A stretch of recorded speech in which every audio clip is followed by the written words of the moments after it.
Welcome back. I've been MIA for a few days because I've been sick with some kind of, I don't know what it is.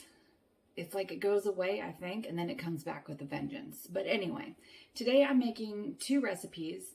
The first one is going to be hash brown casserole. I think we've all had hash brown casserole. This is my best friend's recipe. I've had it at his house. It's delicious. I mean, who doesn't love potatoes and cheese and sour cream? This is a very basic version. I know some people like to brown breakfast sausage or ground beef or bacon or something like that and put that in with it. This is not going to have any meat in it because the second recipe I'm making, we're going to make some cheeseburger bombs for dinner to go with this hash brown casserole. So let me show you what you need for the hash brown casserole. Okay, you're going to need a 30-ounce bag of frozen hash browns. Keep them frozen. 8 ounces of shredded cheddar cheese. The recipe calls for 16 ounces of sour cream. I have about 12 ounces left in this 24-ounce container. There's my cheese, a can of cream of mushroom soup. All I'm seasoning it with is some salt and pepper, garlic powder, and minced onions. So let's get started. We're going to mix it all in the bowl and put it in our dish, and it's going to bake at 350 for 1 hour. For sake, I just want comfort food. You know, when you just don't feel well, you just want things that maybe aren't like the healthiest. Okay, some garlic powder. If you don't like cream of mushroom soup, you could use cream of chicken, cream of celery, cream of whatever you want. About a tablespoon or two of minced onion. Okay, this is all mixed together. And then I went ahead and mixed that 1 cup of shredded cheddar cheese in. It takes a little muscle to get through this because these are frozen hash brown. I'm going to go ahead and put this in my prepared pan over here.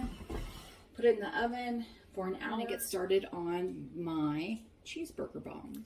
All right, so our hash brown casserole is in the oven. And I'm gloving up here.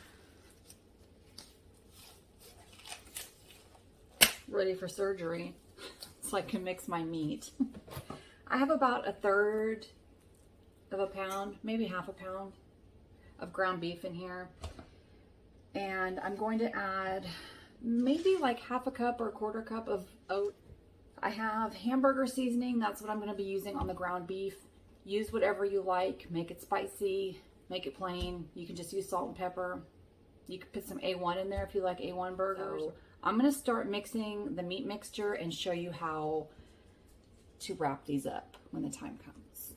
Okay, here's how we assemble our burger bombs. I put meat in each one of the muffin tin cavities, so I would make sure I had enough for each one. I only have 10 crescent rolls, but that's okay because a couple of them can just be like by themselves without the crescent roll. Like little mini meatloaves. So you're going to take your crescent roll. You can put them in the muffin tin and then put your meat mixture in them. I like to do it this way. So I kind of flatten it out a little bit. I take my little meat, kind of like a meatball.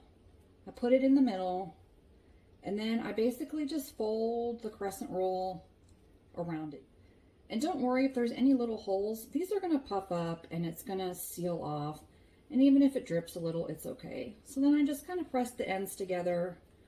Some are going to have cheese and some aren't. You could also put pickles in here if you wanted, or onions. That would be good. So I'm going to finish getting these together. And I'll show you what they look like. Also, before I forget, I added 2 tablespoons of ketchup to my meat mixture. Okay, so look, apparently I can't read today. I thought there were 10 crescent rolls. There's 8. I somehow stretched it to 9 with this sad little one here. I took the remaining 3 and just kind of smushed them in here. And what I'm doing now is taking a piece of cheese and just pressing it into the center here. It's probably like too much cheese, but really, is there such a thing? And then I'm just going to push the meat around it without the crescent roll. It'll be fine. If you don't like beef, you could do this with ground chicken or pork or turkey. These 3 don't have buns. It's okay. These go in at 350 for 15 to 17 minutes. So everything is done. The burger bombs took a little bit longer than I expected, but it's because they were cooking with the hash brown casserole. So I think if you cook them alone, they would probably be done in about 15 to 17 minutes.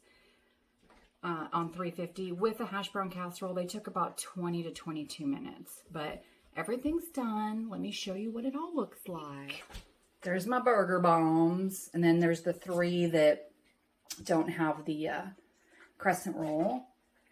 And there's the hash brown casserole. Let's try this hash brown casserole. I haven't had this in a really long time. I like the one at Cracker Barrel. Oh, it's really good. Hot, hot, hot, hot.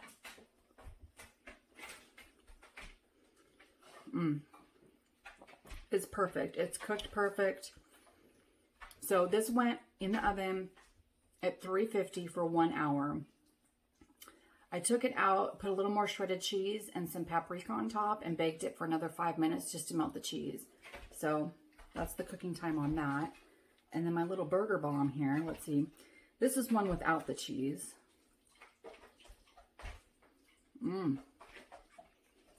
Oh yeah.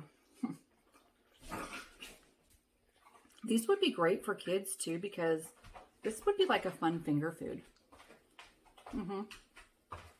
It's very hot.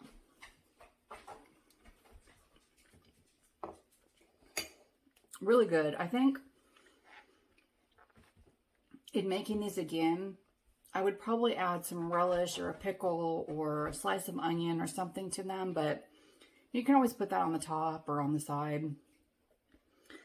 I would maybe add a little bit of, I did put some ketchup in here, but I might add a little bit of mustard even, or barbecue sauce, just because I like things really well seasoned, but they're delicious as they are. So that's what we've got for dinner today. Our little cheeseburger, hamburger bombs, and our hash brown casserole. So I'm going to go eat all this goodness.